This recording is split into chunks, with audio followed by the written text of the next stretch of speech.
To have passion in life is everything. What's your Everest? Oh, Is it yeah. that 200-inch buck? They just look so impressive when they're wide. Especially running away. Welcome to this week's episode of Eastmans Elevated. It's like a think tank for outdoor activity. Sounds exactly like my hunting. Just always thinking about it, always trying to evolve it and make it better. Here's your host, Brian Barney.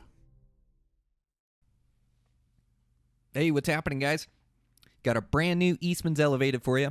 So this week on the podcast, I have on my new friend, Michael Chan. So Michael Chan is new to archery hunting mule deer.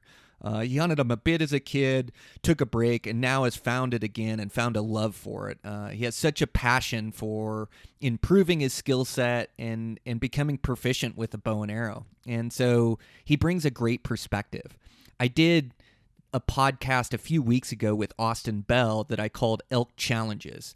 And Austin is new to elk hunting with a bow, and so he brought this perspective and asked these questions, some things that I take for granted, and some things that I've just forgotten because I've been bow hunting so long. So I did this podcast along those same lines with Michael, and Michael's a great guest. He's extremely intelligent, has a passion for bow hunting mule deer, and just asks these questions, and we dive into these topics. And like I say, it's just things that I've forgotten over the years, or Michael asked for clarifications on things he's heard in the podcast or things he's heard about. And so we just have this great in-depth conversation all about bow hunting mule deer. So I really enjoyed it. I think you guys will enjoy it as well. Bear with me on the intro of this episode. I got a couple things that I have to talk about, some giveaways and things of that nature. So I want to thank Eberly Stock. Eberly Stock has been a great supporter of the podcast. They build super packs that pack the weight well and are super durable. So you guys have probably heard me talk about the different packs that I like to use. Little Big Top for smaller trips, the Kite Pack for day trips. I use the Destroyer for long expedition trips. And then this year they came out with this new Vapor Series pack that I'm super excited about. So the Vapor Series pack goes on the main frame, which the main frame will pack weight really well. The Vapor Series packs, they have three different sizes, a 2,500 cubic inch, 5,000, and 7,500. So those will all attach to this main frame. They're ultra lightweight. They're a minimalist pack. You can also... You can cinch meat in between the frame and the pack, so it has a meat shelf in it, which I'm super excited about. So I haven't got my hands on one of these Vapor Series yet, but I hear they're showing up, and I think this is going to be my new go-to pack. Eberly Stock is also great about getting me some of these packs to give away. So I want to do some giveaways to my guests I have on the podcast, but I also want to make sure to give some to you guys, the audience members. So I'll figure out how to do some of these giveaways. I think I'll do them through my social media. And, I'm not a big fan of, tag this and follow this and do this to get a giveaway. So I'll make it fairly simple or easy to give those away so I can give a couple away to you guys. But I do have one today that I'm going to give away to Michael Chan. I think he can use this pack and will really like it, and so I'm going to send one out to him. As soon as he gets it or uses it a few times, I'll give him a call and have him back on the podcast so we can hear his review on it. But going to give him a brand new pack with a 5,000 cubic inch bag for it. And again, that's that new Vapor Series from Eberly Stock, and thanks to those guys for their continued support of the podcast. I really appreciate it. I also have a new sponsor on board I'm super excited about. So this is my friend Earl Stroll. He started this company, Cutter Stabilizers, a few years ago. So, he's one of us. He's been working his full-time job. He's been doing this on the side, and he's been growing to this company to a point now where he's come on as a sponsorship for Eastman's Elevated podcast.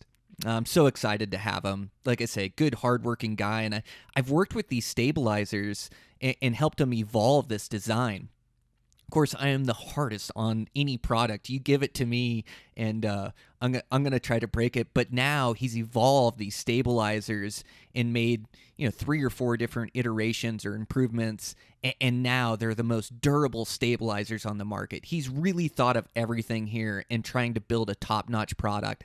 I've been using them for a few years, and stabilizers, I was one of the first guys to start using a sidebar in a hunting setup. Well, maybe not one of the first guys, but it just wasn't popular or known back in the day. And so I took this from those tournament shooting guys that, shooting these stabilizers, they just help so much with the hold, and they also help to slow down the aiming. So, all of a sudden the aiming isn't so big around where you want to hit. It tightens things up and makes the aiming small. So it just makes for a super forgiving setup. And not only do stabilizers help with the hold, they also help with the reaction of the bow. So, if I'm getting, say I'm missing, and when I miss low on the target. Well, to get a better reaction out of that bow, I can stick more weight on my back sidebar or less weight out front and get a better reaction out of my bow and take some of those low hits out of the equation. So they're just awesome for the hold, reaction of the bow, and Cutter is building the best ones on the market. So they have they build them out of carbon fiber, great connections to the weight and to the bow. So they're ultra lightweight, which puts the weight out on the end or away from your bow, which makes for a more stable aim. So I'm using the 15-incher out front. Like I say, I just kept making them a little bit bigger and they'd aim a little bit better. And so now I'm just stuck using that 15 out front and the 12 in the back. And Cutter also, they make their own sidebar brackets. They make their own weights. And they make their own carbon fiber bars. It's just a great company, and I'm super excited to have Earl on as a partner. So you'll be hearing these advertisings throughout the year for Cutter stabilizers. But yeah, they truly help. The other thing with those carbon fiber is he's able to make them a real small diameter, and so they buck the wind better. Wind doesn't catch these bars as much. So they're just great bars. I'm super impressed. Been using them the last few years, and it's really helped me harvest some of the big trophies that I've been able to get in the past couple seasons. They're just absolutely awesome. I believe in the company, so let's give some support to Cutter Stabilizers. Okay. So, a little bit of a long intro, but I just wanted to get that out there. Make sure to check out everything we have going on at Eastmans. And, man, I got some good podcasts coming up, some good bear episodes as we're coming into spring bear season, and then just super excited for the fall. Another year's upon us, and right now is the time to put in the work and improve our skill set and attack this season and achieve our goals. So, man, I'll be putting in the work. I'm fired up. And I know you guys will too. So thanks as always for support of the podcast. Let's get rolling on this thing. So Michael Chan, I'm your host, Brian Barney, Eastmans Elevated. Here we go.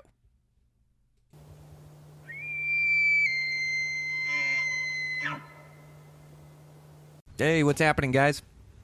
Got a brand new podcast for you. So I got my new friend, Michael Chan, on the podcast today. So thanks, Michael. Appreciate you being on. Oh, Brian, I'm so excited. I'm such a huge fan. It's so cool to be able to talk with you today.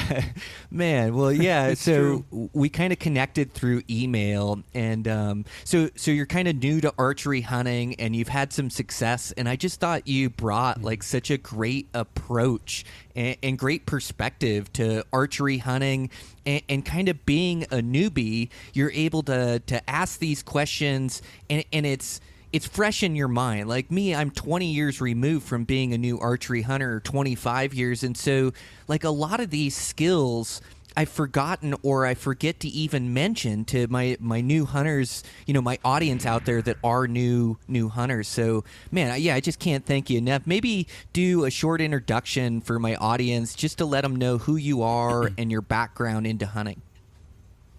Yeah, you bet. Thanks so much, Brian. And it's true that I first came across your material because I was desperate to find good information on archery mule deer hunting and just kind of the whole archery world in general. I grew up in northern Arizona, actually in Kingman. which is right there at the intersection of Route 66 and I-40, and just grew up hunting those hills with my dad, grandpa, uncles, brother, and grew up, loved it, took a little bit of a break from hunting in kind of in my college years, and then picked it up in my early 30s. And initially when I picked it up, I was just doing the rifle and, started with a javelina hunt here and there. It was a chance to spend time with my dad and my brother. But then I remember the exact moment when I thought, oh my word, I'm an archery hunter, or I can do this. And I do a lot of wildlife photography. And I remember I was out one morning and I had told my dad, hey, I just want to go photograph some mule deer. I want to try and figure this out. So I took out my, my Nikon D500 with a 70 to 200 millimeter lens, which isn't a super telephoto, but it works out. And he said, okay, go here, and, get your binos out and you'll look for them and you'll probably find something. And I found this group of does, 5 does of maybe a fawn or two. And I thought, well, when I looked through the lens, I thought I'm probably going to have to get within 100 yards to be able to get any kind of reasonable photo. And so I had a couple washes between me and them, a couple hills between me and them. And so I kind of worked my way through the soft sand washes. The wind was to my advantage. I knew enough to know to feel for the wind, and I got to about I think it was about 60 yards. I didn't have a rangefinder, didn't need it, but that's what it felt like, and was kind of tucked in behind a bush. And when those deer came out, I kind of slowly raised up, got all my shots off, probably watched them for about 5 minutes. And in that moment I realized, oh my word, I'm within bow range and this is so amazing. And that was the moment I thought, I have got to do this all the time. And so I, went and picked up a bow from my good friends at Desert Archery, Clint Van Fleet. He has really helped me out a lot, and in terms of getting all set up. And it's just been a wild ride from there, trying to learn this process, trying to get educated, because there really is so much to learn, and it is quite a bit different, I think, than hunting with the gun.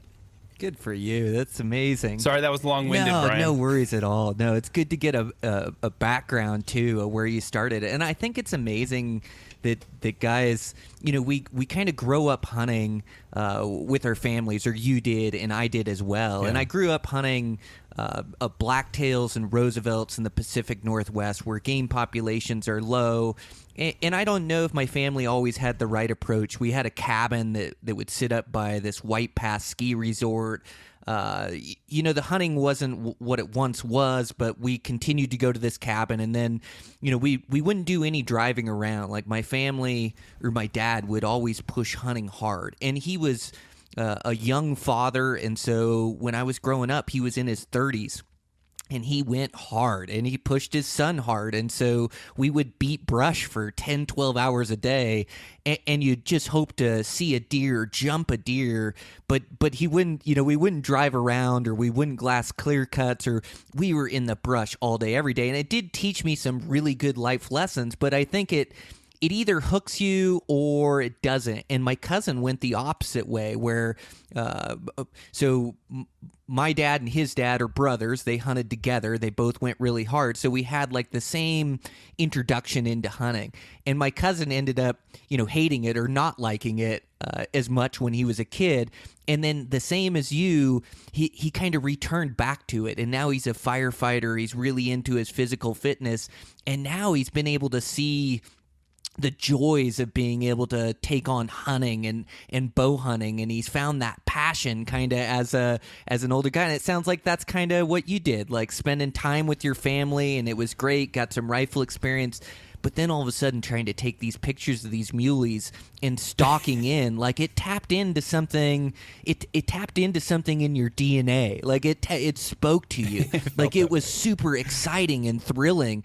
And once you got into bow range and you got those photos, you walked away with thinking like, gosh, I could do this with a bow and arrow, and this would be so thrilling. And then for you to go deep down these rabbit holes of archery and bows, and you talked about Desert Archery and the guys helping you there is so much information to gain and to learn, and and you're almost starting from, not quite square one, but almost square one by just trying to learn the basics of being able to have confidence to go out there and go find deer, and confidence in also your wood sense of keeping yourself safe out there and making good decisions.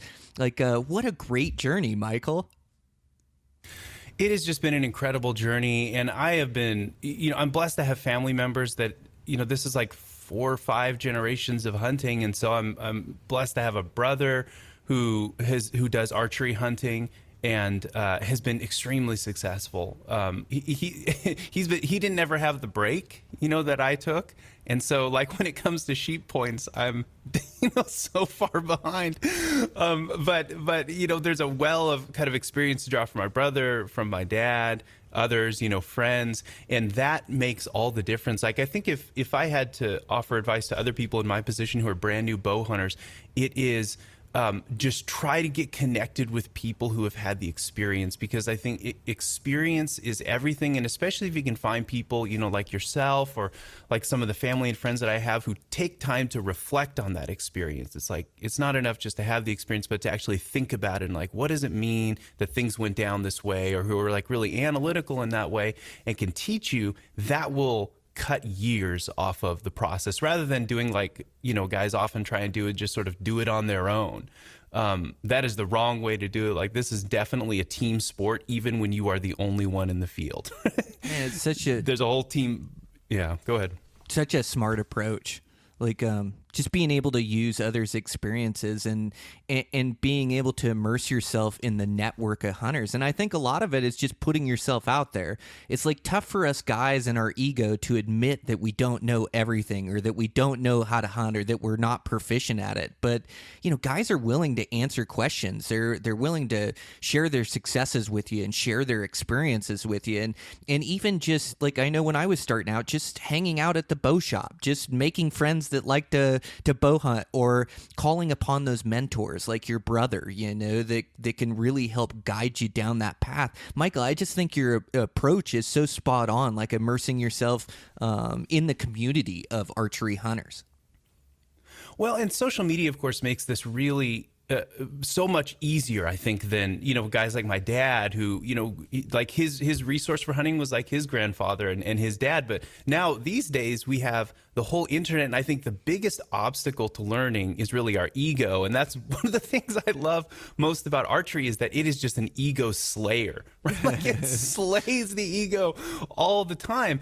And I think the faster we can let that ego die, the quicker we're going to learn. Like, I think every person has had this experience where they walk into the archery shop and like, the guys are sitting there around the countertop and everybody looks at you as you walk in, and you feel like that sense of, oh man, if I ask my question, I'm going to be like the dumb guy or the dumb girl or whatever.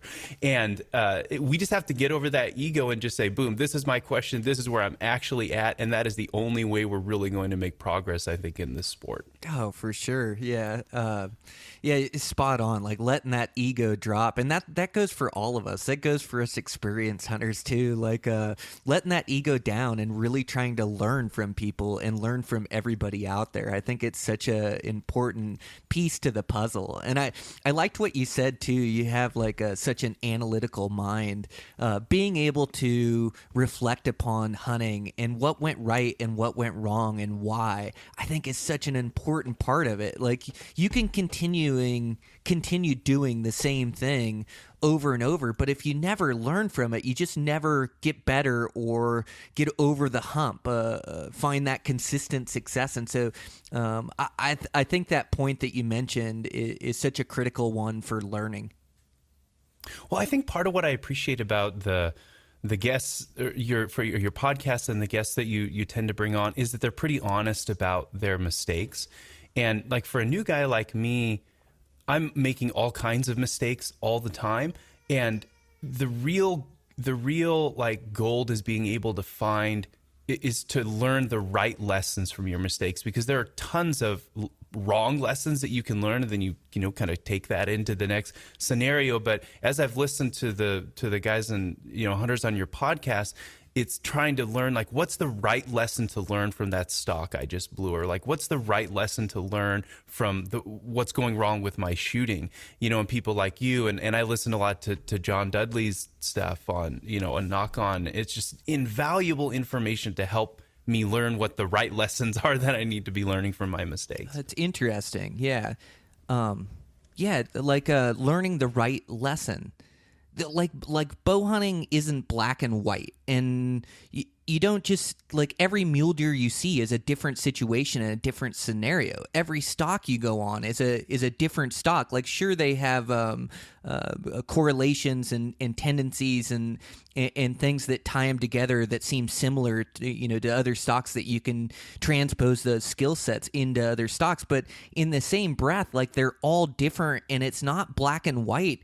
And the decision making isn't black and white. It's really gray of when you should make a stalk on a mule deer, when you should try to close in, how fast should I go, how, like, all of these decisions you have to make, you have to kind of come up with on the fly, and kind of rely upon your hunting instincts, which come from experience or come, from the information day and age that we're in, of taking in information and trying to learn from it. But I think that's an important piece to it, is taking the right lessons away and building ourselves kind of a blueprint for success. Like, what are we looking for? What is a good situation? What is a good scenario? What is a bad situation? What is a bad scenario? And just being able to have that blueprint in our head and kind of know what we're looking for out there. Because I've found deer before in positions where I've just him and hawed and second guessed myself and haven't made a play, or I've seen him and I've been too aggressive and I've moved in and I busted him because of the wind, where I really should have been more methodical and slowed down and let him get to a better position. And so, like, I think just building that blueprint for success in our head is so important. That way we can make those decisions without really second guessing back and forth. We've got the blueprint down in our head. Does that make sense? No, it does. And let me ask you a follow-up question about that, because that blueprint image is helpful to me. Like, when you're in a situation and you see a buck that you would like to harvest, what are some of the, like, top checklist items that are going through your mind of whether or not you can, like, whether or not it's a high probability stock? I think that's the language you sometimes use. What are some of those checklist items? Yeah, it's different for every stock, but I definitely look at the terrain. Is it opened, or is it heavily timbered? Is the buck going to disappear from me? I mean, my biggest asset with mule deer is keeping my eyes on them, just keeping a visual on those deer. And then what I'm going to look at, the first thing I'm going to look at is the wind. And the wind plays two important roles. The wind blocks my scent, which is number one on any stock anywhere, is to get the wind right. And then number two is the wind. It muffles my sound and muffles my approach. And so I really like a breeze when I'm stalking. In a perfect world, like probably a 5 to 10 mile an hour breeze. As it starts going to 20 or 30, then it's going to make it tough for me to execute a shot. And so, like, what I'm looking for when I see deer, the majority of times, it's how quick can I get to them? How far am I away from them? How quick can I close in? Now, like, my blueprint in my head is I like to stalk them when they're bedded. Deer seem to bed in the open, and when they bed, they're not moving from that location. And so I can stalk that location. And when I stalk that location, I can really slow down, because I'm not trying to hurry up or get to a spot or cut off those mule deer. And so most of the time I'm going to look to try to stalk them in their bed, which means watching them for the morning. But those mornings are really calm. It seems like the winds don't even pick up until early afternoon or late morning. They start to pick up and get steadier, where it's going to muffle a lot of my sound. So that works in my advantage, waiting for them to bed, and also waiting for those afternoon winds to kind of muffle the sound. And it gives me, like, a more consistent wind. If it's blowing 5 to 10, I can really get a good direction on it and a good way it's moving through that mountain to ensure that I'm not going to get winded moving in. So a lot of times I just sit and wait, and I'm waiting for them to get bedded, and then I'm waiting for the winds to be up, and then I'm looking at the position that they do bed in. Are there other deer that are going to be in the way of my stock, or that I'm gonna bust first. Like, if I get to the spot I want to get to, can I shoot that buck? Or when he gets out of his bed, can I shoot him? And so, I'm also looking for the terrain to kind of lend itself to my stock of how I'm gonna approach. I love to use ungulation, topography, ridge lines to be on the backside of a ridge to keep all my sound over there, to keep my approach over there. I don't want to approach mule deer see movement really well.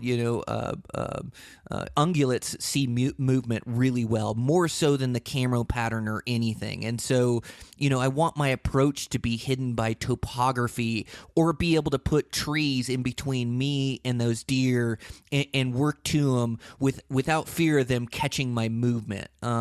So just some of the things that I'm looking for when I'm looking for a high probability or a high percentage stock is, I'm looking for the winds to be right, the winds to pick up. I'm looking for that deer to bed in a decent spot.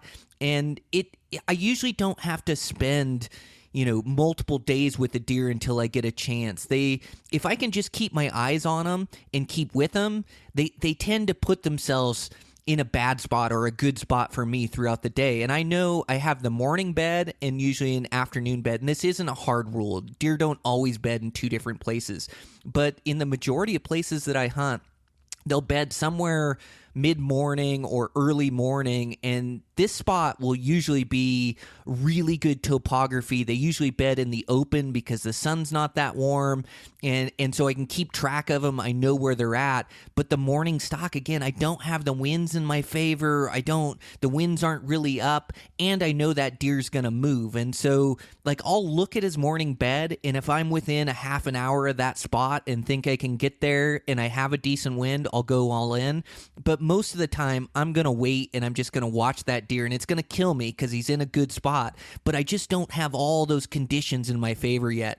And I'll just wait, and then that buck will get up, and then he'll feed his way, usually mid-morning, and he'll feed his way, and then he'll make his way into some deeper, darker cover usually, whether that's a bigger group of trees or more timber. But now I've got the winds in my favor a little bit better. The mule deer is going to tend to stay in that deep, dark cover throughout the day. He's going to get up and feed every couple hours and just kind of feed around his spot. So if he's not bedding the perfect spot the first place he beds, I may opt to kind of wait and let him get up and move around. But I like to stalk in the afternoon. I like to stalk them in their beds. Unless the country dictates something different to me. If I don't know where that deer's bedded at, his exact location, I don't go in because it's low percentage. I don't know where that deer is. In trying to stalk a deer where I don't know where he is, I don't know where the others are, I end up blowing them a lot. And so I've learned that hard lesson. So if they disappear into deep, dark cover, my plan may change. Okay, well, now this deer's in deep cover. I don't have a play through the day. Where do I think he's going to come out tonight? Where do I think he's going to feed at? And then try to put myself in striking position to that spot. And when he feeds out, then try to use the ungulation and contours to kind of move in. So like I say, it's never a black and white, and it's a gray area where I really rely upon my instincts. But those are some of the things that I'm looking for.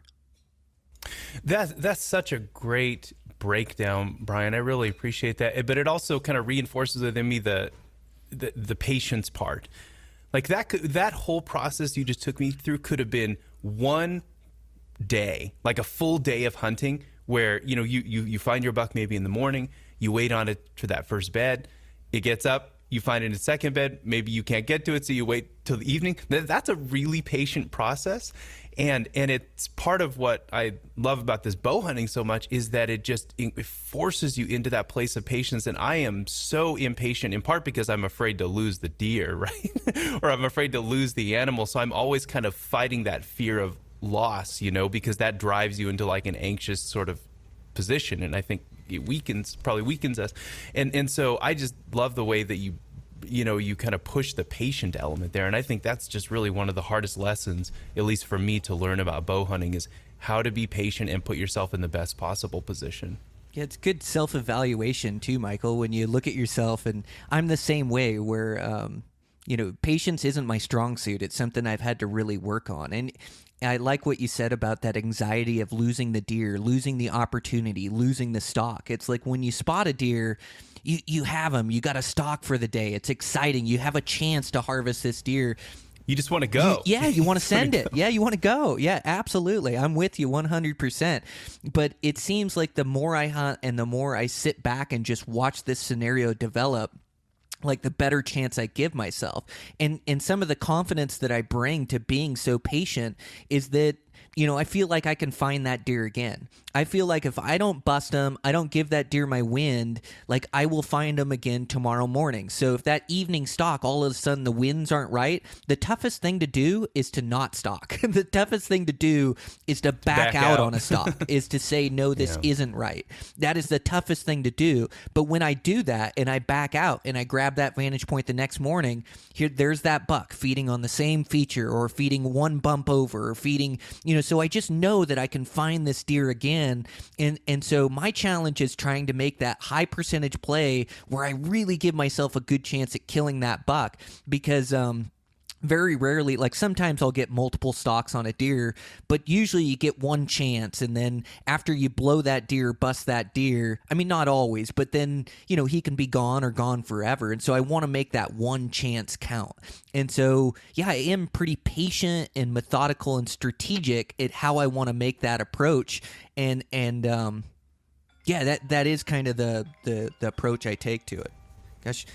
I wonder, Brian, do you think about that process differently during the rut? I know you talk about liking to hunt some of the eastern Montana deer, mule deer during the rut. I think it's also during gun season as well. So because they seem to be, moving around a lot more, they're kind of locked on to finding those does. Do you think about that process differently? I do, yeah. I'm definitely more aggressive during the rut.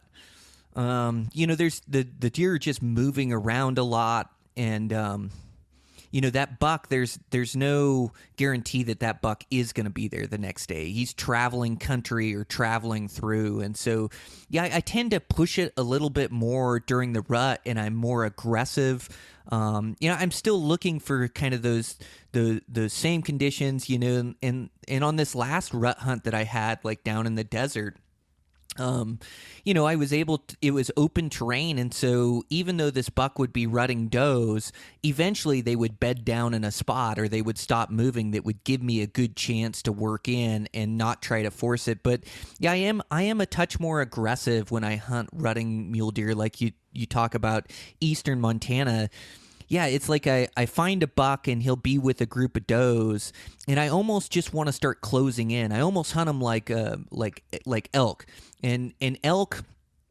So you can't hunt an elk. Let me rephrase this. So the majority of elk stalks that you make are aggressive elk stalks because elk are always moving. And when they bed down in the thick cover where you don't have a chance at them. And the deal with elk is you make the best laid plans to go move in on elk, but they're always moving. When you get there, the stalk has changed.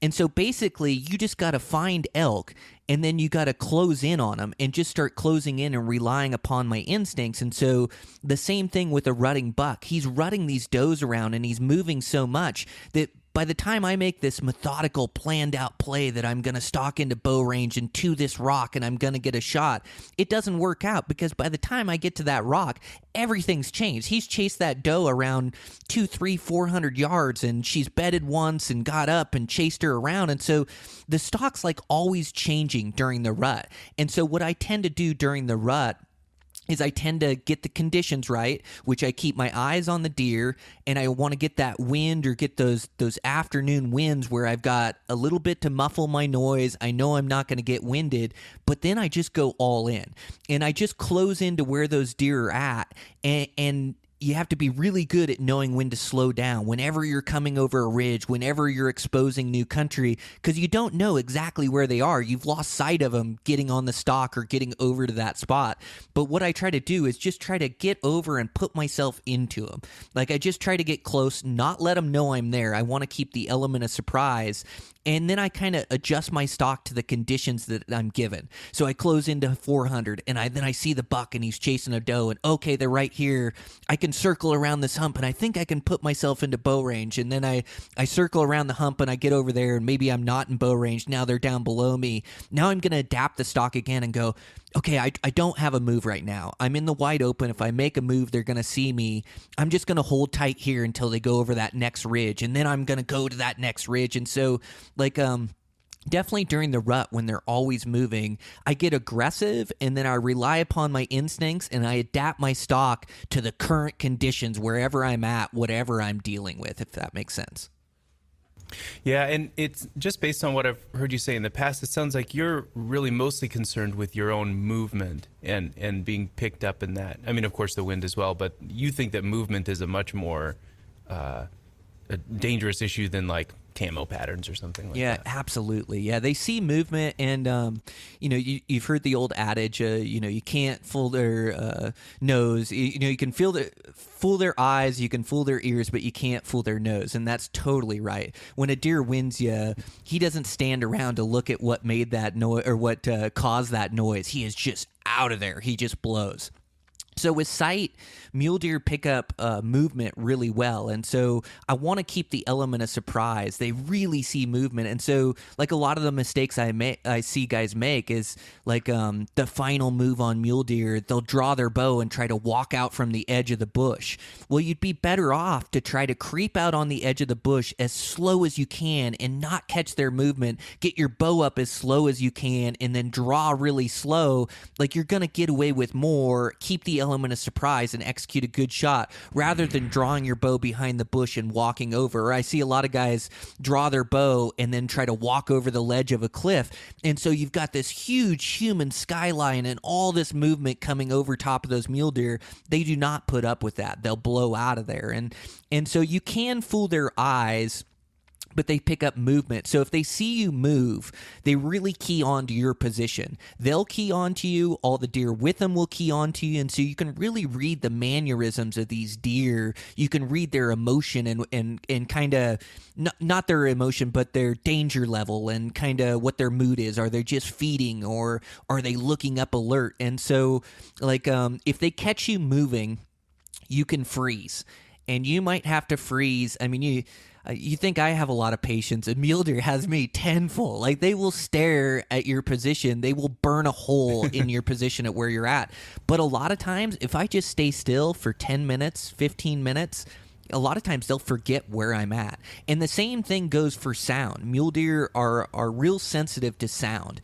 So if they hear something unnatural or a rock move or something slide, they'll look or they'll listen in that direction and they'll point their ears in that direction. And they'll just sit there for 10 minutes, 15 minutes and just listen in that direction. If they hear anything else, they'll bust. Or if they see anything coming from there, they'll bust. And so like definitely sound and sight are another two big elements on the stock that I'm always paying attention to. And if I make a loud noise, a lot of times, even if I can't see the deer and I'm blind to him, I'll just sit there for 10 minutes or so and just let everything calm down and let them go back to being deer. And same thing when I come over the hill, sometimes a doe will see me or something will pick up my movement and I'll just have to stay there frozen. And sometimes it's a minute, sometimes it's 15 minutes, sometimes I don't move for an hour, I just get really pinned down in that position. So definitely have to have the wind right. You can get away with a little bit of noise and a little bit of movement,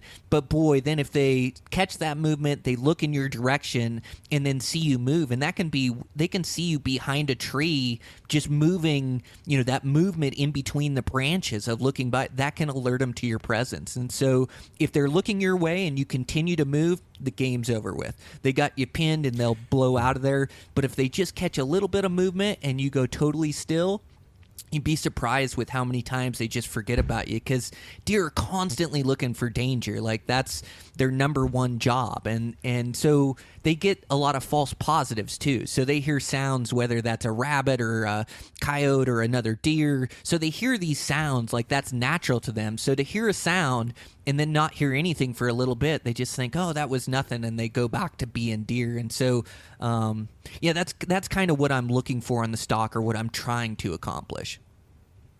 It is remarkable how aware they are and their ability to just take in their environment to kind of prioritize threats. I mean, there's a reason why, animals like mule deer, or especially antelope, right, are so long lived, right? Their species has survived for such a long time. When I think about that awareness piece, I live in Minnesota now, and so like my immediate hunting area is whitetail country, and I have found that hunting those whitetail, I think it's making me a better Western bow hunter, in part because I think they strike me as more skittish and sensitive to disruptions in their environment than mule deer are. And maybe part of that is because they tend to live in kind of more confined areas, so they're just hyper aware of what things should look like, smell like, feel like, and all of that. But I feel like just being around animals like that and having to hunt them really makes me more like cautious about things like noise and wind. Like I was my first whitetail hunt was this last fall, and I'm only allowed to hunt does on this particular property. And there's a pretty good population of does. And I thought, well, I can't hunt the bucks, but I'm going to make this doe hunt into a trophy hunt. And so I scouted the biggest doe that I could find. And I thought, I am going to kill that doe. And I kind of knew where she operated. And she busted me so many times. I tried hunting her first out of a tree saddle, which I love. I use like a tethered tree saddle, and they're just fantastic for mobile hunting. I built a ground blind, like a natural ground blind, and she picked that ground blind out, not even the movement, but I don't think, at least, but just there was something off about it. Blew her out, eventually killed her out of like a, sort of a pre-manufactured blind, one of the tent type ones. But I just gained so much respect for their awareness and their ability to pick things out in their environment that just aren't right, and then to respond in ways that will ensure their survival. And I just kind of feel like hunting these whitetails has given me a better appreciation for kind of all animals' ability to do that. Oh, absolutely. Yeah, those whitetails are switched on. Like, I have a lot of respect for whitetails. They're a really tough species to hunt. And, I've been out to the Midwest and hunted them. I've also hunted them here in Montana quite a bit. Like, I hunt whitetail does. We can get 5 over-the-counter whitetail doe tags. So if I ever have a year that I don't kill an elk or something happens there, I can always fill my freezer by hunting these whitetail does. But they're good filler meat. Yeah, but you're right in that, experience is the best teacher. And getting this experience, these close encounters with these deer, we get to learn like what they pay attention to and what they don't. And so like our whitetails here are really condensed in river bottoms in Montana. And so I'm actually able to go on a couple pieces and spot and stalk whitetail does, and it makes my spot and stalk game so much better because they are so aware of their surroundings. They're so switched on. And I know it makes me better, and I think that's it. It's just that experience, and the more experience we can get every season, it improves our skill set and gives us a better chance at when we do find that big muley buck at closing the deal on them. And I'm with you. Those whitetails are really keyed into their environments, and their senses are so spot on. They just don't put up with much disturbance, in their immediate area. Like they just pick up on that danger, and then they're just gone. And so I think I think you're spot on at learning from this experience, and hunting those whitetails is making you a way better muley hunter. Well, and I think it also, just from like a methods perspective, it kind of opens your eyes up to different ways to hunting Western big game. Because I think if a couple years ago, if I had thought about using like a ground blind or a tree stand in a Western hunting scenario, I would have said that's just not how you hunt Western animals.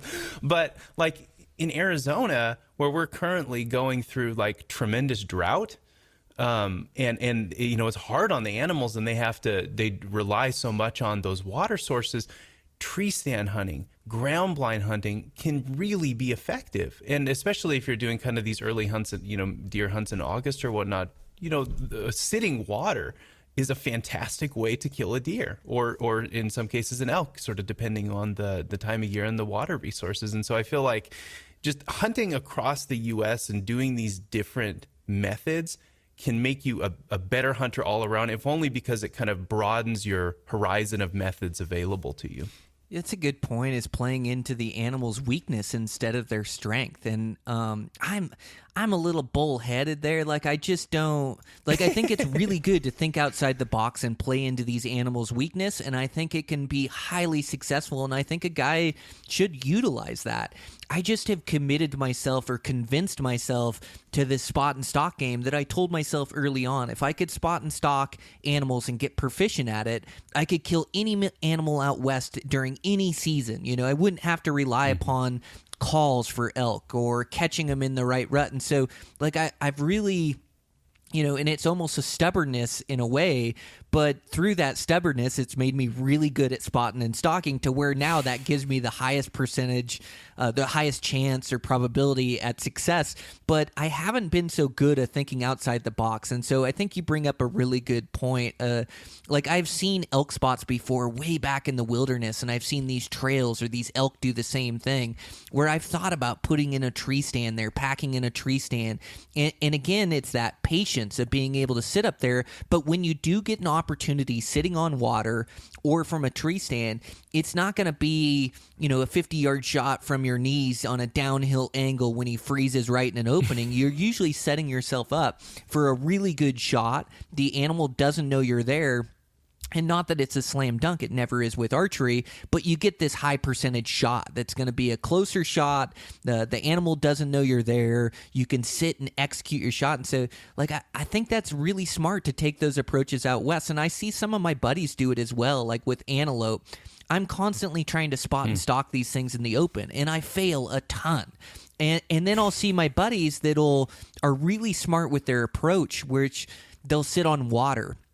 And they'll sit in their blind, and they'll sit day in, day out, and they don't get a lot of opportunities. But when that buck does come in, they get a 20-yard broadside. They pinwheel them, and they've got a nice pronghorn. Or they'll set up on fence crossings. These antelope, they don't jump fences real well, so they look at places they can go under the fence. And so my buddies will walk miles of fence line to find these places where they cross and where the trails go under, and then they'll set their blind up there and wait for them. And they're really playing into an antelope's weakness instead of their strength, where I'm playing into the antelope's strength, which luckily for me, there's enough of them where I can make some mistakes and then get it right and end up closing a deal. But I just think thinking outside the box like you're talking about, and whether that's sitting water, whether that's sitting tree stand on a trail or whatever it is, I think it's good to have those tactics in your toolbox. And when you go out west for 1 week hunt, you want to give yourself the best chance of success. And sometimes it's spot and stock, but a lot of times it's, you know, once you find a water source they're hitting, is sitting on that water source, not blowing all those deer out of there and letting them come down to that water and getting that high percentage play on them. So I think that's really smart, Michael. Have you implemented that in your mule deer hunting?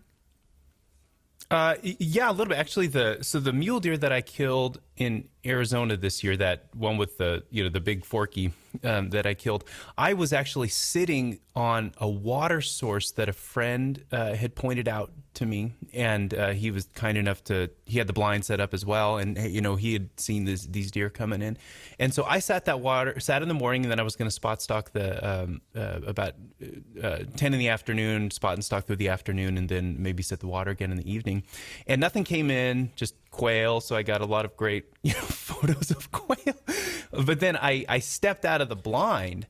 I was getting ready to go do some spot and stock, and there was that mule deer was on like a doe trail, or like a trail of deer just hot locked on it. And so I was able to shoot that deer after sitting the blind. It never came in for water. I didn't even know it was there. It was in kind of a blind spot. I couldn't see around the blind, but it was there was sort of some bushes in between me and him. And so after I got out of that blind, I was able to shoot that shoot that buck. So I've used it in that mule deer setting. The blind didn't help me kill it, but I was in proximity to the water. I did kill a coos deer in August of last year on water, and that was just a ground blind that we built. We knew that there were deer coming in there. So there was a ground blind we built, and it came into about 35 yards. And I mean, this was a small. This was my first archery hunt ever, And I just told myself the first legal deer that walks in front of me, I'm going to try and shoot it, because I just need the experience, to build the confidence. I need the times at bat. And so, yeah, we killed that one off of a ground blind in August when it was pretty warm. So they were hitting the water pretty good.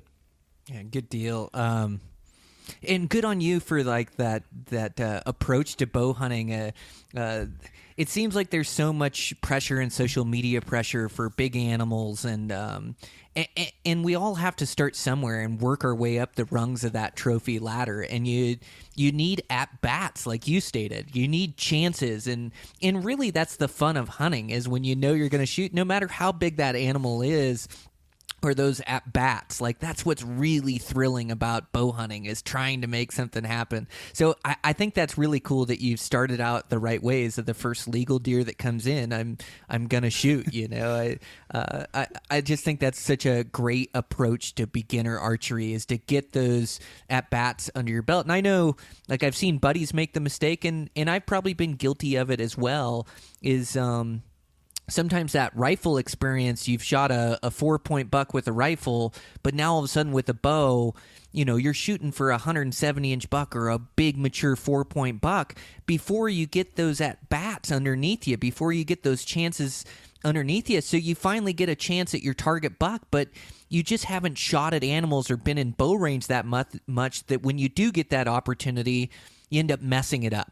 And so I think it's important to get those at bats, get some success under your belt, build your confidence, build your proficiency, and then when you do see that trophy buck, you've got a real good chance at killing them.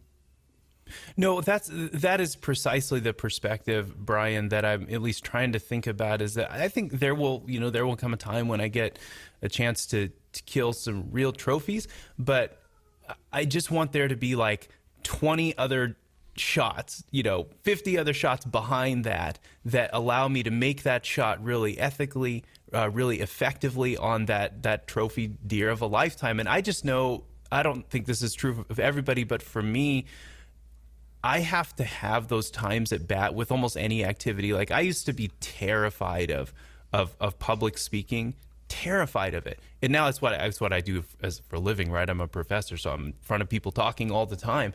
And the only thing that really helped me get beyond that was just doing it over and over and over again, making all the mistakes, messing up all the times.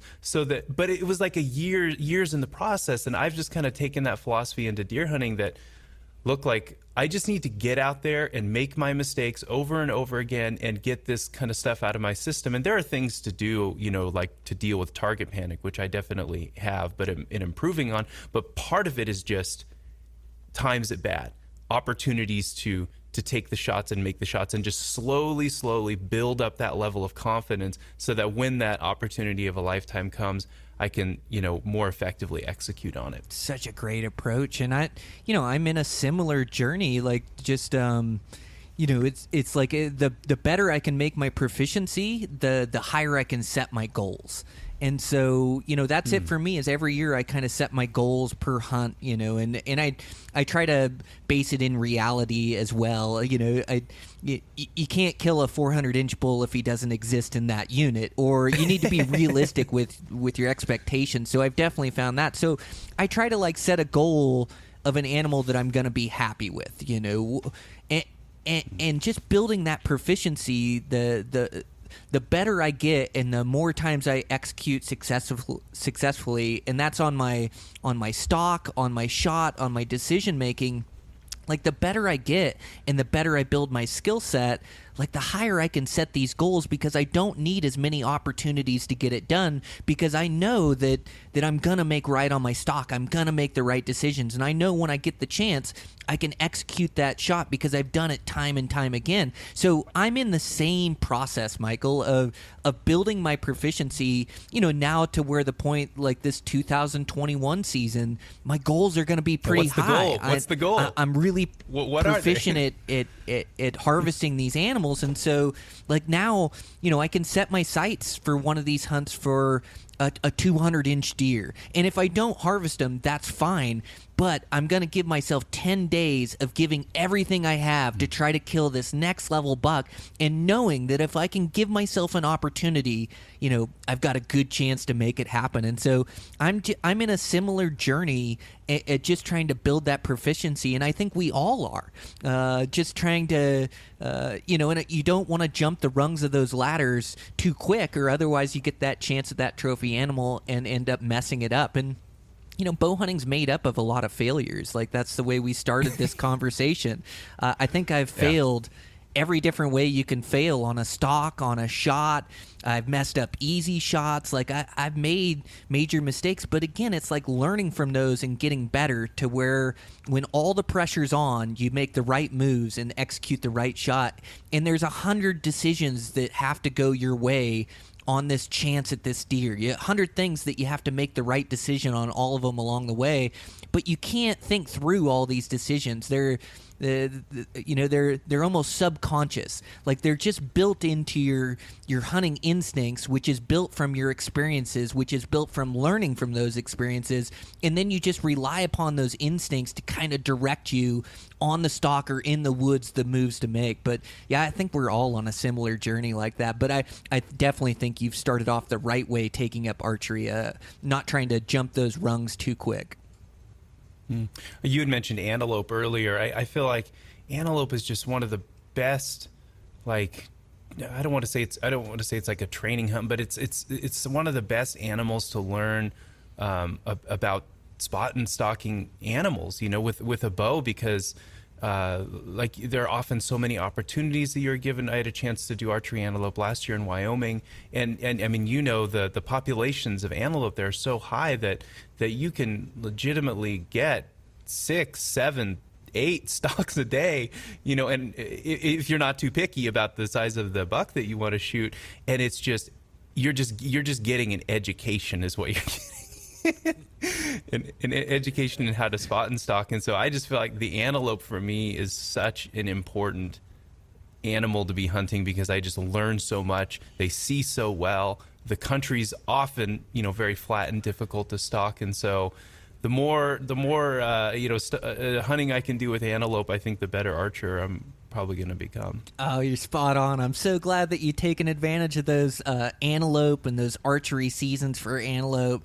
Man, oh man, like you say, the experience level alone, or the lessons that they teach you, but also there's not much out there that's more fun than hunting antelope. Like, that is thrilling hunting, because you so much of hunting you spend looking for animals, but so much of antelope hunting is stalking those animals. And so you're just immersed in the stalk and in the hunt the whole entire time. And so all day, man. Yeah. So I walk away from those hunts the same way, as like, man, those are some of the funnest hunts I do every year. And they're also some of the best hunts for me, like you say, improving my skill set, letting me know what I can get away with, what I can't, and they're really challenging. Like, they're if you can spot and stalk an antelope, you can spot and stalk an elk, a mule deer, anything out there. Like, they're really tough to get close to. The only saving grace is that you do get a lot of chances, a lot of opportunities, and so eventually you can get things in your favor. And make something happen. But there's so many lessons there. Like, I think one of the biggest lessons on antelope too is when to stalk or when not to stalk. Like, being able to spot a nice buck and go, I don't have much of a chance at that buck. Like, I'm going to go look for another one, or I'm going to wait for him to get to a better spot, because I can already see that this stalk has failed from the very beginning. And so, like, it's helped me recognize, like, what is a good stalk and what isn't. But man, I absolutely love antelope, and one of the funnest hunts of the year. So I'm glad you took advantage of it in Wyoming last year. I bet you got a boatload of stalks on those things. Yeah, there are a couple OTC opportunities, like in Nebraska and Colorado. So I'll try and do those. I don't think I'll be able to draw Wyoming again this year, but hopefully take advantage of those on the archery side. And my antelope is my wife's favorite table fare. And so when I told her, I was like, oh, I want to go do 2 or 3 mule deer hunts this coming fall, she was like, why do you want to do that? I hate how they taste. Go shoot some antelope or an elk. Oh no, yeah, that antelope will spoil them. It's such good meat. I love mule deer meat as well, or my family does. But yeah, antelope is definitely our favorite as well. Well, don't overlook the possibilities in Montana too. We have a statewide archery tag that's really easy to draw, and we have populations like Wyoming. There's antelope running everywhere out here, so don't overlook that opportunity as well. It's a great one, and like I say, one of my favorite hunts every year. And antelope are just so good at picking you up. Like, we talked about a whitetail senses and a mule deer. Antelope are so good at picking me off. Like, it seems like you just think about looking over a hill and they see you, or I can be laying flat in the grass and they pick you out. Their eyesight is so good. And an antelope, they get kind of a rap for rifle hunting, like of not being that difficult of an animal to harvest. But you take a bow and arrow and go try to crawl up on one of those things, they're one of the most challenging animals out west to harvest with a bow. I just have so much respect for them and so much fun chasing those things around. So, yeah, I don't think you'd be more spot on, like trying to build skills for archery. Antelope is just a great one to take advantage of, and you'll just have so much fun. And relatively, easy to either draw or just buy one over the counter, depending on what state you're hunting in. So that's just sort of the other advantage, is that the bow gives you a lot of chances to hunt them. Yeah, absolutely.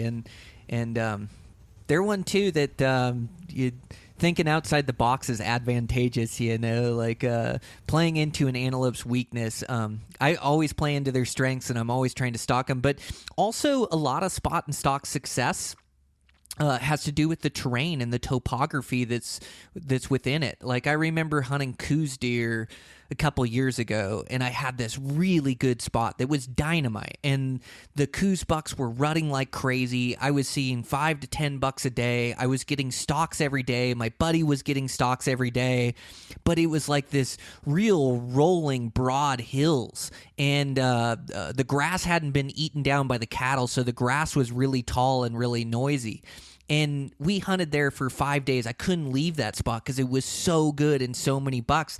But in the end, I don't think we ever made it into bow range of a deer in that spot, just because the topography in the country didn't lend itself to being able to get close to them. And so we were, kind of chasing our tail in this spot. Couldn't find success, and finally we were just so frustrated. We said, we just got to go find deer somewhere else. We got to go find a different spot. And so we moved areas, and we started over in this new topography in this new country. But instantly, when we started finding deer, all of a sudden, my buddy Dan got a shot at one. We had another close call on another one. I ended up killing one, like, just by changing country. So, like, for 5 days we had hit our head against a wall and could not figure out how to kill these deer, and we jumped 30 miles or 20 miles, whatever it is, to a different spot with better topography, and instantly we're loosing arrows and we killed a deer. And so, like a lot of times, thinking outside the box, or like, I think you have to know when to quit an area too, or when it's like not working, and be able to find something else or some different way to go about it. And that was the case on that hunt for sure. So it was just too open in that first area to be able to get with. I mean, they're skittish too, I understand.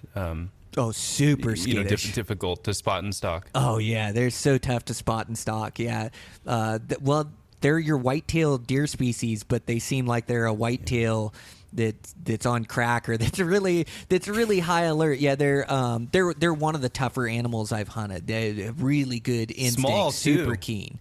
So yeah, really tough to get close to. And yeah, the place that I don't mind open terrain, but the place I was hunting, they were like these really rolling hills. And so, there was no, you were kind of stuck out in the open in the end of your stock, but just these rolling hills. And then the grass was so high that the noise that we were making trying to get close, we couldn't be quiet in it, to where when we jumped areas, the cows had eaten down a lot of the grass. It was quieter stalking, but it was tighter country. Like the coulees, the canyons, the ravines were just tighter together. So when you approached a ridge line and came over that ridge line, that deer was 50 yards, where in the spot that didn't work, you'd come over and the first spot you'd see the deer would be 250 yards that you had of open terrain that you were trying to close in, and you couldn't really hide your sound. And so they were just kind of open rolling hills, and it just it wasn't working for us. And not that we couldn't have killed a deer there. We definitely could have caught one in the right spot, but it was during the rut. The coos were moving a ton, and we just could not get it right in that terrain or in that topography. And I couldn't quit it, but finally after 5 days, I just had to. We weren't getting any shots. We weren't getting close. And in just one little move, and even into less deer numbers, but still decent coos deer, and able to make it happen just with better topography. So it's, again, it's not like a hard rule that you can live by or anything, but good topography makes for good bow hunting. And that definitely, I guess my point is for antelope. Like in my home valley here, it's really flat. There's not that much topography. When you find an antelope, a play can be really tricky. Or I can drive 30 miles over the hill and I go hunt in this really tight topography with all these canyons and coulees. And that's where I tend to get it done every year. So, like, I tend to avoid the big flat topography, even though there's antelope there. And I'll go hunt the tighter ridge lines and coulees and canyons because it's like better bow hunting terrain, and I have a better chance of success over there. I guess is the point that I'm trying to make. It's such a great point, because when I think back on that antelope hunt and then other ones that I've done with a gun, like the hardest ones are really where it's just flat, open country, and any sort of wariness that they might have, it seems like they're probably going to bust out, or it seems like you reduce your chances, especially in an archery scenario, if it's just flat and there's no topography or nothing really to work with. And so I think that's a really good point. It seems like it would increase your chances when you get into better topography. Yeah, absolutely. So yeah, that's something that I always try to remember with antelope. Just stalking them in the right places and tends to up my odds at being able to get close to them. But man, well, you're on an awesome archery journey. Like, what a great conversation and great perspective you bring. And I know you're all in on archery. So we're just in the drawing process now, but big plans for this year, I imagine, huh?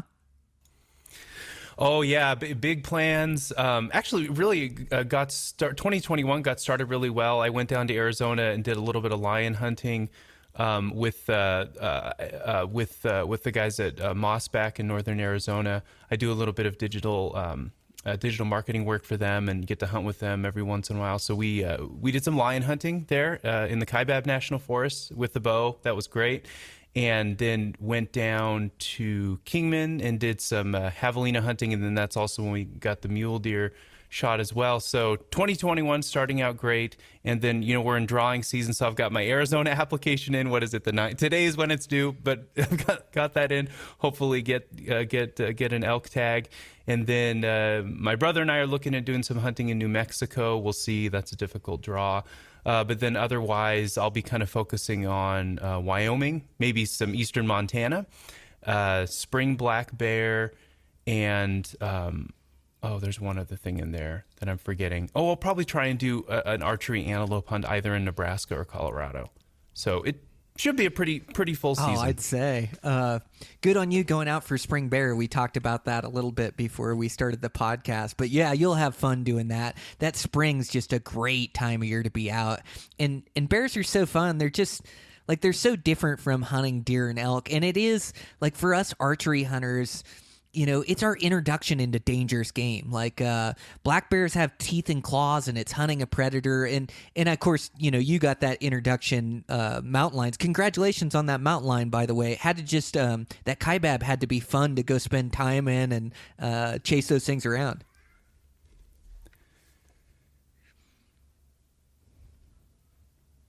That lion hunting is way different than anything. I've actually never been on a lion hunt, but it's something I really want to do. So you guys probably use dogs on that hunt, right? Yeah, we use dogs, and they're the dogs and the houndsmen are just the real heroes of those hunts. It is incredible to watch those dogs operate. And we had some fresh snow the first day of the hunt, so I guess that helps in terms of identifying the tracks. It was my first hunt as well, but I have to admit, Brian, it was really tough because they treed that cat in a canyon, and we just had probably like, I don't know, maybe 5-6 inches of fresh snow. And it was a very, very steep canyon. And so I was just slipping and falling all over the place trying to keep up with the dogs. And so the cat actually jumped 2 trees before we finally got it in a position where I could shoot at it. And I just had a hard time keeping up. Like, it was really difficult. And I'm in pretty good shape, but there's like a 6,000 foot elevation difference, and then just trying to keep up in those canyons was really difficult. But someone like you could definitely handle that a little bit better than I could. But man, it is just such a chase, and those dogs are really the heroes of those hunts. Oh, what a cool challenge. What a cool takeaway from that hunt, too. Like just running those canyons like a wild man, trying to keep up with those dogs, and exhausted. And it just seems like a really fun adventure. And a lot of those hunts, like down where you did it, you don't always have snow. Some of those can be like dry dirt tracking hunts, which are a lot tougher, right?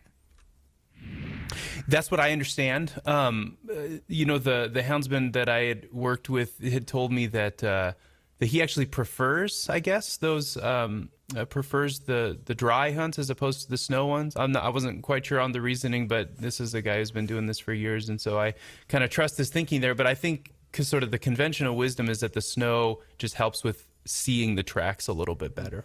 Yeah, it just seems like an adventure. Like up here north when they go on these hunts, it seems like you turn the dogs loose and then there's no telling where you may end up. And just like you talked about trying to keep up with those things in the canyons and those snowy, steep hillsides, I think these guys get the same thing. Deep snow, the dogs disappear, and you can be after them for the entire day or the entire next day to catch up with your dogs and to catch up with this cat. And so it just seems like a really good wintertime adventure. And I think I think it's like the only way to hunt these cats. Although I have talked to a guy that used to track down these cats on foot, that he'd take his bow and arrow and he'd go try to cut a track, and then he'd just try to walk down that track until he treed that lion. And he was successful on a couple of them. And I always thought that was kind of interesting, but it's something I definitely want to do someday. I just got to make friends with the right guy, with the right dog, and cut my legs loose on one of those adventures. But yeah, it sounds like fun. Like, man, you've had a great start to the year. Just getting all that experience under your belt for January, like you're off and running, and then big adventures for the spring and for the fall. Like you're doing it right, Michael. Well, I'm definitely going to have to hit you up on info about the spring black bears. In fact, I think you did a great spring black bear with is it Rich? Yeah, Cody Rich. Is it Cody Rich? Oh, it's such a valuable episode. People should go listen to that because you guys really cover some of the basics as well. I mean, spring black bear, it looks really exciting. It looks really hard, but I'm looking forward to it, and I'm going to be kind of digging into those materials as well and trying to learn how to do it right. They're so fun. Like I say, for us archers, it's our entry level into dangerous game. Like it's hunting bears with a bow and arrow. And you definitely want to have like a sidearm as well. Like when I first started hunting them, I had this mentality that it was me versus the bears, and it was me and my bow or nothing. I was so diehard archery, which I still am. I absolutely love archery, but I do know that when you hit these bears, like there's an oh shit moment that happens there, Michael. Like when you hit a bear, it's not quite like shooting a deer and elk. Like when you hit a bear, it roars like a lion and it spins and bites at the arrow. And like all of a sudden I wonder, like, what did I just do? Like every time I shoot one of those things, because they just go nuts. And I've actually had like I probably killed 8-10 bears, something like that, with my bow. But I've had 2 of those bears charge me. And then I've also had buddies with the similar situations with bears that charge them after they're hit. And one of the, actually both bears were an instance where they weren't trying to charge to kill me. They were trying to make a death run and get out of there because they had just been hit by that arrow. And the way the country filtered them, it filtered them in my direction, or they happened to run in my direction. And one, I had chance, like it disappeared behind a green tree. I knocked another arrow, but I didn't hear him keep running. And I knew I'd put a good shot on him. And then seconds later, he's running up the hill, like at my position. He has no idea I'm there. And I made the mistake, like, an elk, you cow call at, ew. A buck, you kind of grunt at, meh, to get them to stop, to get the shot or whatever. And so you kind of get these noises ingrained in your mind. Well, a bear, I huff at him, like that, to kind of get him to stop. So when this bear is running at me, I huff at him like a bear, and the huff did not make him happy. He then keyed into my position like, you're the one who stung me, pinned his ears back, and came right at me. And like I was barely able to get my bow back and put another arrow in him. And then the other situation was...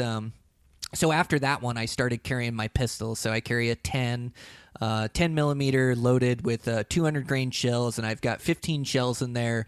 And then the other lesson I had to learn is I actually had to practice with that weapon to get better at it, to build a shooting process like with my bow.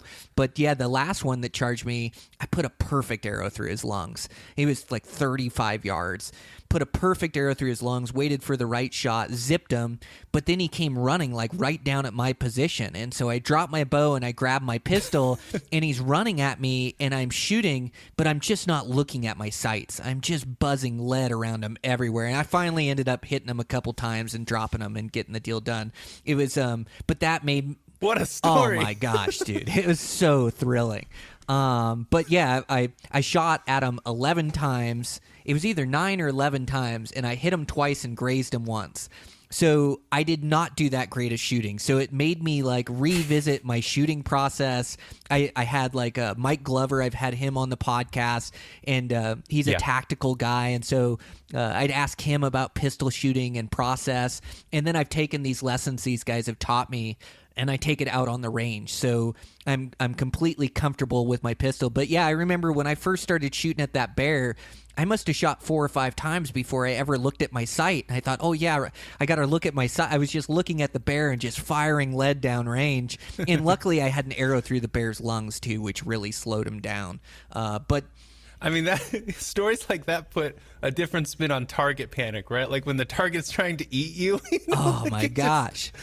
It's a different deal. So that's like the fun of hunting bear, is there is that chance of that happening. It is dangerous game. And like I've read all the stories about hunting grizzly bears with my bow, but us blue collar guys, we don't get a lot of chances at grizzly bear. They're big money hunts, but what we can do is we can hunt black bears every single year, and they're such a killer species. Like there's different colors of them, and then once you start to really hunt them and learn the species, like you start to learn what a big boar is, and knowing that big boar is 8, 9, 10 years old, or maybe even 12 or 13. They live way longer than deer and elk, and takes way longer to get mature.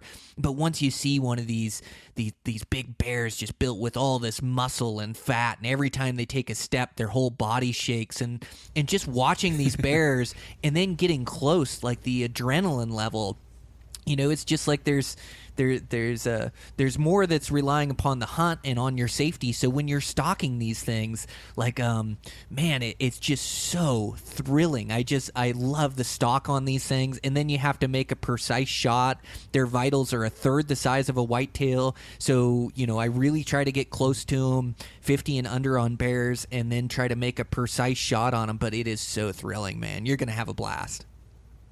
I sure hope so. I just hope we get into some bears. That's my hope. Bear hunting is 99% boredom and 1% thrilling excitement. So like you're just going for that 1% payoff. So there is a lot of time spent looking for them, but I think you have enough days and you're going to put yourself in good spots. Like you're going to turn up some bears and get some chances. Great. I hope that's true, and I'll hit you up if we do, and I'll probably hit you up if we don't. I'll just let you know how it goes. Yeah, for sure. But yeah, you'll like it. One, it just brings up like the like we talked about hunting those antelope and those stalks that you get. I think, and with your hunting early that you've done in January, I think just putting yourself in bow range or those at-bats that you talk about, to me, it's like makes me more comfortable with being in bow range too. Like at the beginning of the year, whether my first hunt's an antelope or whether my first hunt's a mule deer, like even like trying to stalk into range, like I'm just nervous. I'm filled with all this anticipation and anxiety and trying to get close. And like I almost, like my legs aren't even steady. I'm trying to stalk and my legs are shaky and I've just got all this adrenaline pulsing through me.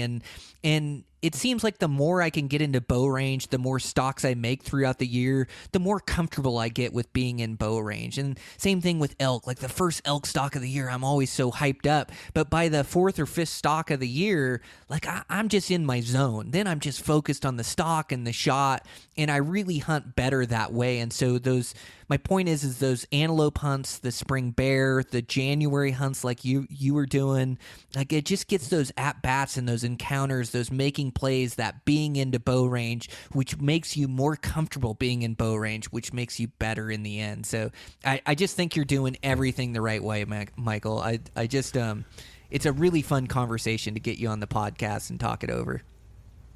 Well, I appreciate it, Brian, and I've told you this a million times at this point, but I just hope you keep doing what you're doing with Eastmans Elevated, and also just the articles in the Eastmans Bow Hunting Journal. That's the one that I subscribe to, and just benefits so much from the education you're giving to all of us. So keep it up. Oh, thanks so much, man. Yeah, I really appreciate you. Let's keep in touch, and good hunting for the rest of the year to you. Thanks, you too, Brian. All right, guys. That's the podcast. Again, just fun conversation with Michael. I really enjoyed connecting with him, and I enjoy that fresh perspective of new hunters and the challenges they face and clarifications they need. Sometimes, sometimes Eastman's Elevated is advanced tips and tactics, and so sometimes I can speak over people's heads, or it's just good to break these things down and explain them. So I think it's beneficial from every experience level, from beginner to the most experienced, So I really enjoy putting these things together, and thanks to Michael for taking the time. Also, thanks to Eberly Stock for the support of the podcast and giving these packs to me to give away to both the audience and my guests. So I gave one to Michael, and it's in the mail being sent to him now. So I'll touch bases with him after he gets it, but I really think this new Vapor series is going to be my go-to. Really like the way the mainframe packs the weight, the hip belt, things of that nature. And then with these new Vapor series packs, the 2500, the 5000, 7500 cubic inch, I can just interchange those for whatever my needs are for that exact hunt. So super excited about those. Thanks again to Eberly Stock. Thanks again to Cutter Stabilizers, my buddy Earl, becoming a partner of Eastman's Elevated. So pumped to have him on board. I'm so pumped with his stabilizers, those carbon fiber stabilizers, weight out front. He's got a new sidebar bracket he's coming out with. I'm supposed to see it like in the next week or so. But everything he does, he does absolutely top of the line and puts everything into it. So I'm pumped to see those brackets and really pumped to have him as a partner on the podcast. So if you're in the market for some new stabilizers, make sure to give him some love and give him a call and let's support Cutter Stabilizers. So, all right, that's a podcast. Man, so pumped for this bear season coming up. I've been putting together a couple good episodes for that. And just applying and getting my name in some hats around the West. I'm super excited to see some of these draw results come out and start planning my adventures for this new year. Going to be absolutely awesome, man. I know I'm pumped for it, and I know you guys are too. It's just some great adventures out there, and I can't wait to cut myself loose. But I'm gonna be a better version of myself. I'm gonna be as absolutely prepared as I can be, and I've been following through with everything that I've set forth. All my goals that I've stated, my my lifting, my running. I'm just pushing my miles and pushing my elevation. I'm just capable of more, so I'm just squeezing in more time on these things. Even if it means missing a run a week or something of that nature, like just making these longer endurance runs with a lot of climbing in them. So that's been great, working with that bow like a madman. I got that. Man, that new V3 is just shooting. Man, do I love that thing. I got that thing behaving really well, and just going to continue to push my limits, make sure I shoot some of these 3D shoots.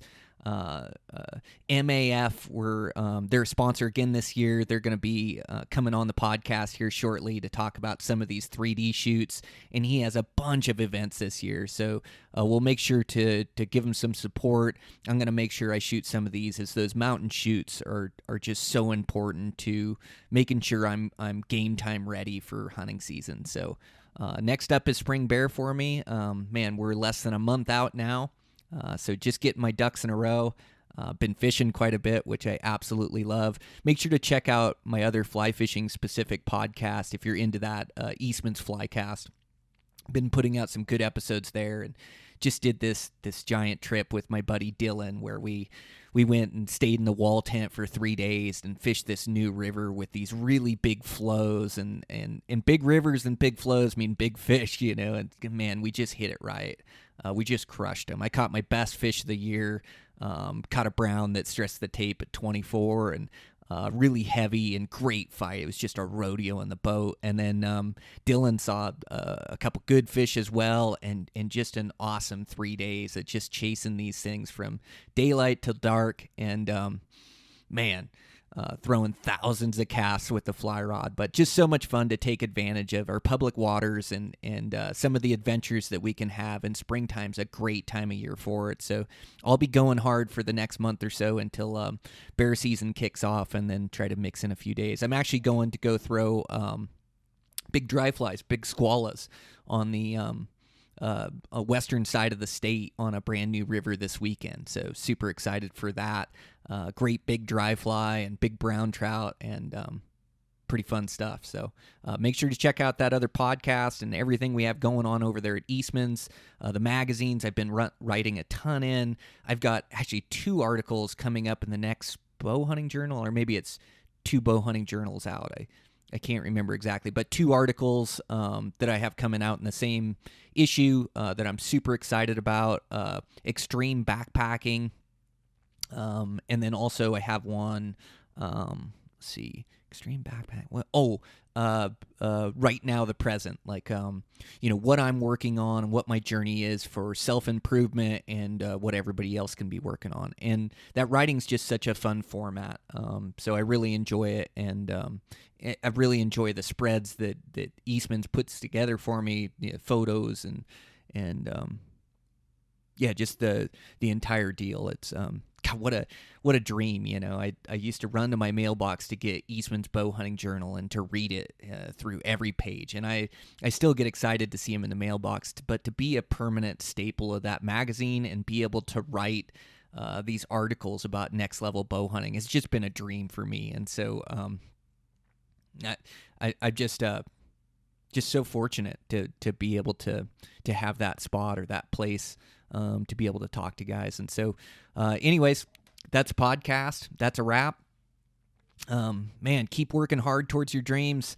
Hunting season's going to be here before we know it. Keep getting those miles in, shooting those arrows. Man, it all makes a difference when season gets here. And I really appreciate you guys and the support of the podcast. It's just been an amazing journey for me, and just feels like a dream world, this life that I've created, to be able to hunt so much and share my journey with you guys and have these interesting conversations with other like-minded hunters. And it's just been an amazing journey for me. So I'm so grateful for everything. So grateful for you guys. So thanks a bunch. I really appreciate it. And with that, I'll check in with you guys next week.